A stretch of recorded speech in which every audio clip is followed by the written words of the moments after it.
आपने बहुत पौराणिक कथाएं सुनी होंगी और टीवी पर सीरियल देखे होंगे।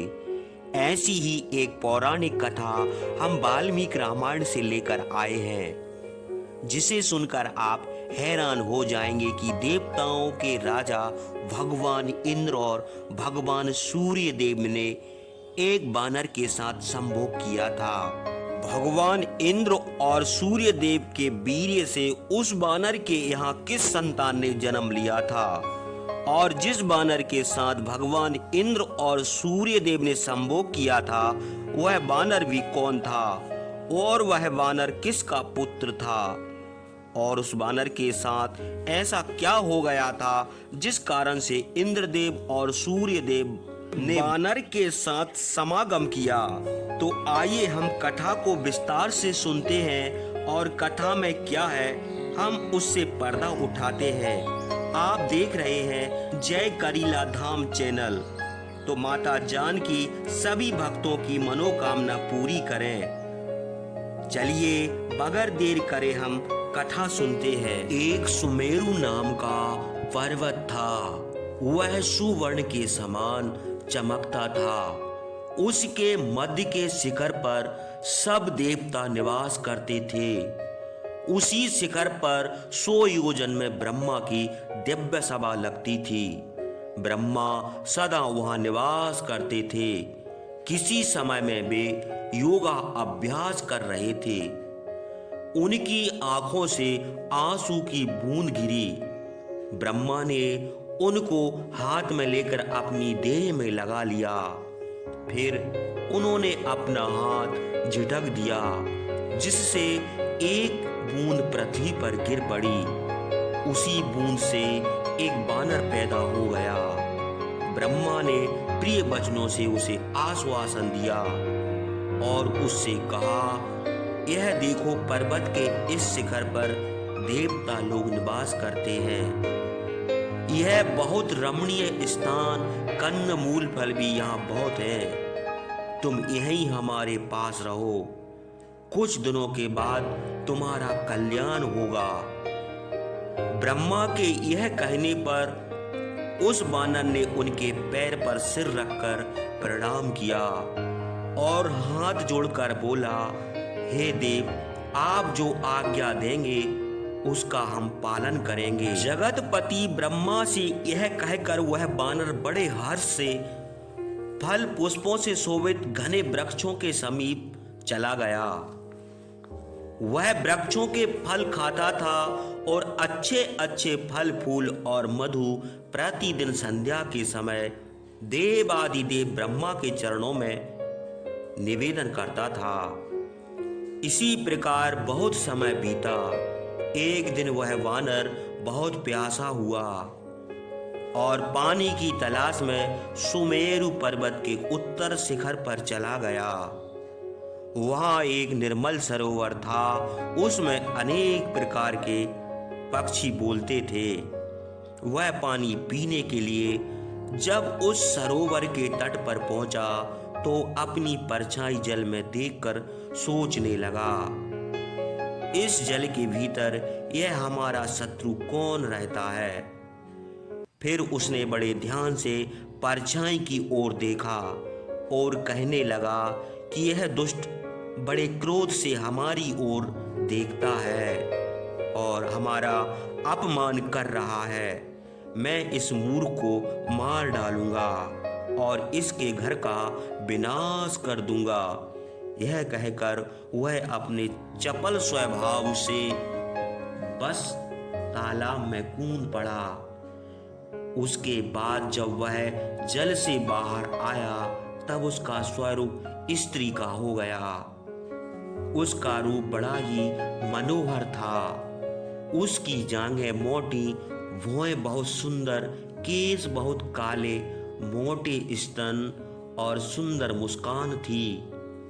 वह सुंदरी उस सरोवर के तट पर खड़ी हो गई। वह पद्म रहित लक्ष्मी के समान, चंद्रमा की निर्मल प्रभा के समान रूप और लावण्य में पार्वती के समान थी। उसी समय इंद्र ब्रह्मा के पास आए थे।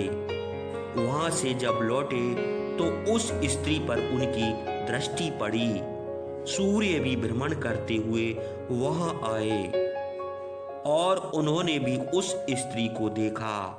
वे दोनों देवता काम के बस हो गए। उनके सब अंग फड़कने लगे और सांप की तरह सांस छोड़ने लगे। उसका अद्भुत रूप देखकर उनके धैर्य छूट गया। इंद्र का वीर्य सोखलित होकर उसके सिर पर गिरा। उनके वीर्य से उस स्त्री ने एक बानर उत्पन्न किया। इंद्र का वीर्य उसके बालों में गिरा था, इसलिए उस पुत्र का नाम बाली हुआ। सूर्य भी उसे देखकर काम के बस हुए। उनका वीर्य उसकी ग्रीवा पर गिरा था। उन्होंने उस स्त्री से कुछ भी ना कहा। वीर्य के स्वखलित हो जाने पर उनकी भी काम पीड़ा शांत हो गई। उस वीर्य से सुग्रीव का जन्म हुआ। स्त्री की ग्रीवा पर वीर्य गिरने के कारण उसका नाम सुग्रीव पड़ा। इंद्र ने बाली को स्वर्ण की एक माला दी। उसमें सब गुण थे और कभी नष्ट नहीं होती थी। सूर्य ने अपने पुत्र के सब कामों में सहायता देने के लिए हनुमान को उसके पास नियुक्त किया। फिर वे दोनों देवता अपने अपने स्थान को चले गए। और जो ब्रह्मा की आंसुओं की बूंद से जिस वानर का जन्म हुआ था उसका नाम ऋक्षराजा था। उसके बाद ऋक्षराजा फिर पुरुष रूप को प्राप्त हो गया। अपने पुत्रों को अमृत के समान स्वादिष्ट फल और मधु खाने पीने को दिया। फिर उसको लेकर ब्रह्मा के पास गया। ब्रह्मा ने उसे आश्वासन देकर एक दूत को बुलाकर आज्ञा दी कि तुम इनको किष्किंधापुरी को ले जाओ। वह बहुत रमणीय स्थान है, वहां बहुत से वानरों के यूथ रहते हैं। हमारी आज्ञा से विश्वकर्मा ने उसे बनाया है। वहां चारों वर्ण के मनुष्य निवास करते हैं। बहुत अच्छा बाजार है, व्यवसाय खूब होता है। अनेक प्रकार के रत्न हैं और कामरूपी बानर निवास करते हैं। वहां सब बानरों को बुलाकर सबके सामने सम्मान पूर्वक राज सिंहासन पर बैठाकर इनका अभिषेक करो। ऋक्षराजा बहुत बुद्धिमान और प्रभावशाली थे। इनके प्रभाव से सब बानर इनके अनुगामी रहेंगे। ब्रह्मा की आज्ञा से वह दूत उनको लेकर वायु के समान वेग से किष्किंधा को आया और विधि पूर्वक ऋक्षराजा का अभिषेक किया।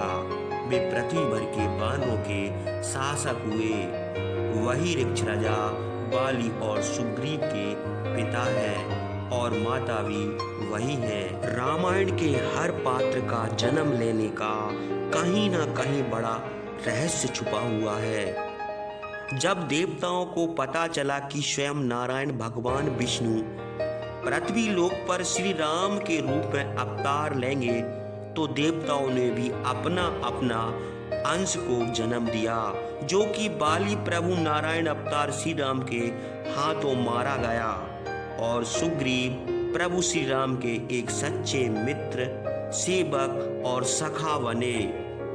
कैसी लगी हमारी वीडियो तो हमें जरूर कमेंट करके बताएं। हम ऐसी ही ज्ञानवर्धक वीडियो हमारे चैनल जय करीला धाम पर प्रसारित करते हैं, तो हमारे चैनल को अभी सब्सक्राइब करें। जय सिया राम, जय सिया राम।